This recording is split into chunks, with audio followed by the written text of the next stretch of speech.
Hi everyone, welcome back to Stacy's Take Wellness Within Wednesdays. If you're new here, I'm Stacy, and on Wednesdays we talk about real life psychology, self-care, and practical ways to build healthier relationships. So, if you're all about protecting your peace and living drama-free, go ahead and hit that subscribe button now.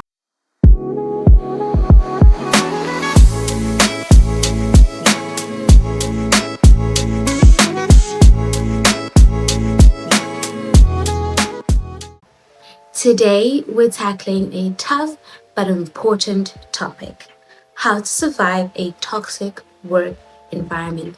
Whether you're dealing with difficult colleagues, poor management, or just constant negativity, I'll share practical tips to help you protect your well being and keep your career on track. So, let's get into it.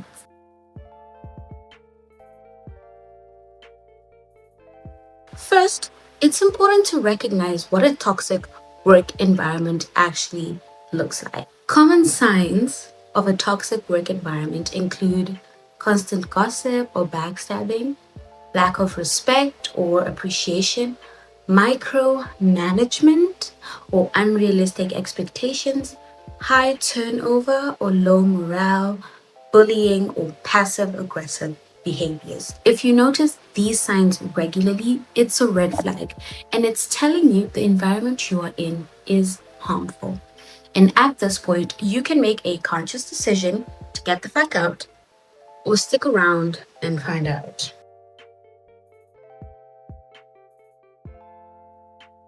Your mental health comes first. And one thing about me, I don't play around when it comes to mental health. So I'm gonna give you a couple of tips on how to actually protect it. Set clear boundaries. Avoid taking work home or responding to emails after hours. Like, what are you doing? Practice self-care. Exercise, meditate, or just do what relaxes you outside of work. Find your support system, confide in trusted friends, families, or a counselor. Again, confide in a trusted friend, family that you can trust, or a professional, a counselor, okay? Remember, you don't have to carry the weight alone. You have people who are always going to be willing to help you. Whether you gotta pay for it or whether you gotta get rid of a lot of friends so that you have a small group that you can rely on.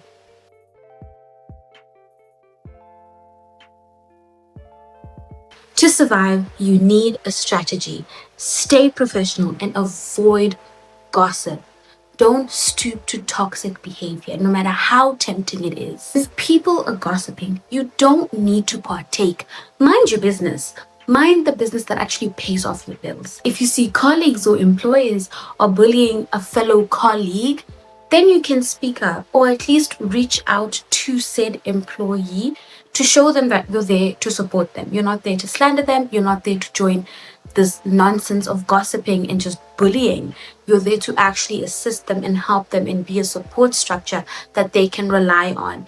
It can get very, very lonely when you're working in a space that people just want to gossip and they want to like make a lot of noise and just like cause a lot of chaos for no reason. And sometimes having someone who's just like kind and willing to hear you out and just be there for you, even if they're not constantly like, on your case, just having someone to talk to. You can be that person. You don't know how many lives you could actually save if you were speaking to these colleagues who were being bullied and ostracized by other employees and employers. Next, you need to learn how to document any incidents of bullying or harassment. This can be crucial if you need to escalate the issue. My personal opinion, document everything. Whether it's good or bad, just document everything. Focus on your work and goals. Let your performance speak for itself. If you can avoid the company after hour meetups, something I really should have done, go home. Don't let these people know you are available. If you want to go to a company after our meetup, stay for a bit, then dip out. Like, go home, guys.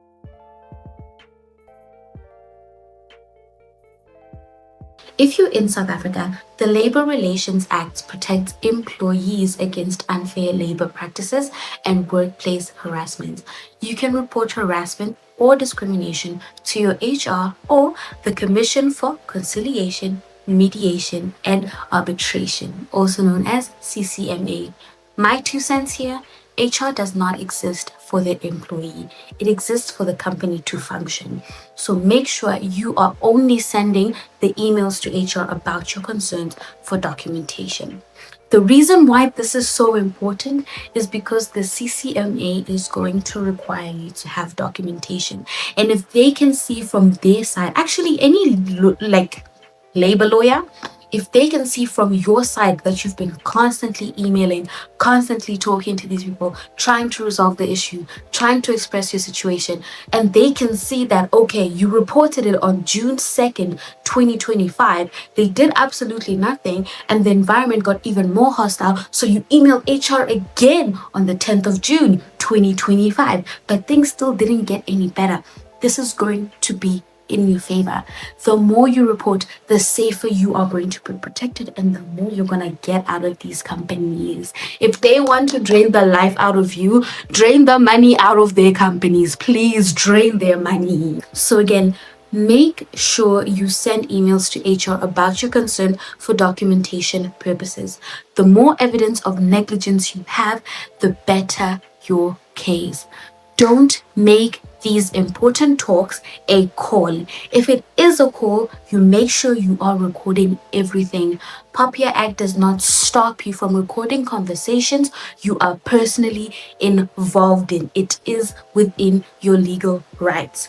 Know that you have a right to a safe and respectful workplace. When I say record everything, guys, please record everything. It is going to protect you in the long run. If you were ambushed and you didn't have a chance to record the call or the meeting, you send a follow-up email. Now, this one is a little tricky, especially if the call or meeting comes with instructions that require you to do something that could jeopardize you. Follow up with an email, and you do absolutely nothing until the email is acknowledged in writing. You need whatever you have been asked to do, or anything needs to be acknowledged in writing. Remember, if there's no paper trail, it never happened. Stay vigilant. These bastards are freaking slick, so be smart.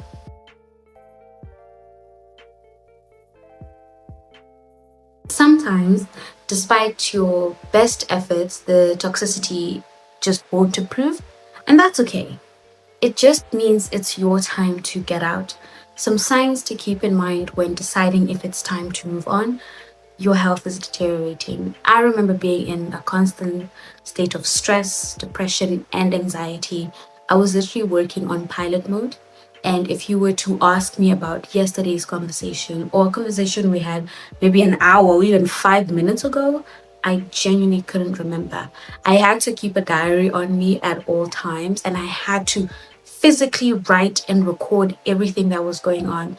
And every time I got home, I had to read my notes or listen to the recordings that I have made for the day.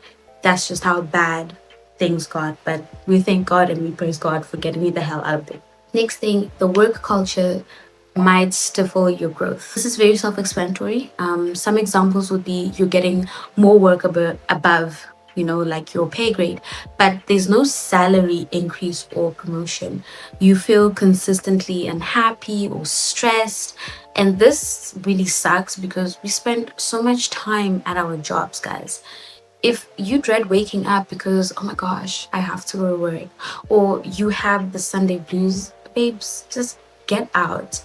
That is not a healthy work environment, and you're not gonna grow in that type of space. You're just gonna keep getting crushed at all times. You will burn out, and that won't help your mental health. So get out. Run as fast as you can if you can. Remember, quitting isn't failure, it's self self-preservation, and you deserve that. If you are working for a South African-based company that is taking advantage of you and killing your mental well-being, you can sue the company, okay? And you can get paid. This is something that I preach all the time. This is a mini crash out, guys. But if you do everything that I tell you in terms of make sure that you're recording everything, make sure that everything is on paper, just make sure that you've got all your ducks in the row, you can sue the company and get paid for them messing up your mental health and well-being. It is a thing. And I thank COVID for this, because if it was not for COVID, we would not be here today. And I do not think South Africa and other African countries would actually start taking mental health seriously. So yeah, document everything and sue these bastards if nothing changes. Get your money. If they want to drain your life, darling, drain those corporate pockets. At the end of it all, not everyone can pack up and leave a job due to the security the job provides and the responsibilities they have at all. And for those individuals, I say take the time to learn your employee rights and the law. You never know when it will come in handy. If you want to learn about malicious compliance, let me know. I may have some great tips to stop the unnecessary workplace bullying without getting you fired. In essence, surviving a toxic work environment is challenging, but with the right mindset and tools, you can protect your peace and your career. Stay strong, set boundaries, and never forget your worth. If you found this helpful, please like, share, and subscribe for more empowering content, and drop a comment below. What's your biggest challenge with toxic workplaces? Stay safe and stay strong. I'll catch you all in the next video. Bye, everyone.